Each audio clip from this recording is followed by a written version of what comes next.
હાલમાં સુપ્રીમ કોર્ટે એક ચુકાદો આપ્યો છે. એ ચુકાદા મુજબ કાયદેસર રીતે પહાડ કોને ગણવો? તો કે જેની હાઈટ 100 મીટર કે તેથી વધુ હોય તે. તમે HBO ની વિખ્યાત સિરીઝ ગેમ ઓફ થ્રોન્સ જોઈ છે? એમાં ઉત્તરની સરહદ પર એક પ્રચંડ દિવાલ આવેલી છે જે માણસ જાતને પહેલી તરફ આવેલા જોખમોથી બચાવે છે.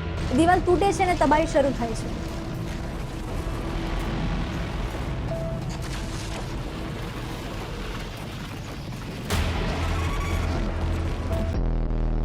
રિયલ લાઈફમાં ઉત્તર પશ્ચિમ ભારત અને ખાસ કરીને ગુજરાત પાસે પણ એક એવી વોલ છે જે છે અરવલ્લીની પર્વતમાળા.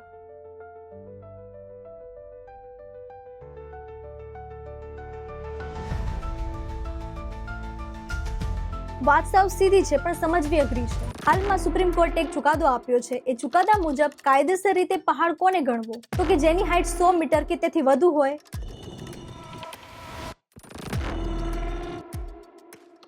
મતલબ સમજ્યા? આ તો એવો નિયમ થયો કે જો માણસની હાઈટ 6 ફૂટથી ઓછી હોય તો તેને માણસ ના ગણવો જોઈએ. અરવલ્લી પૃથ્વીની સૌથી જૂની ફોલ્ડ માઉન્ટેન સિસ્ટમ છે જે કરોડો વર્ષના ઘસારા બાદ આજે નીચી ટેકરીઓ અને લાંબી સાંકડી ટોચ સ્વરૂપે બચી છે. અરવલ્લીનો 90%થી વધુ હિસ્સો 100 મીટરના માપદંડથી નીચે આવે છે. કુદરત મેજર ટેપ લઈને નથી બેઠી પણ કાયદો કુદરતને ફૂટપટ્ટીથી માપશે.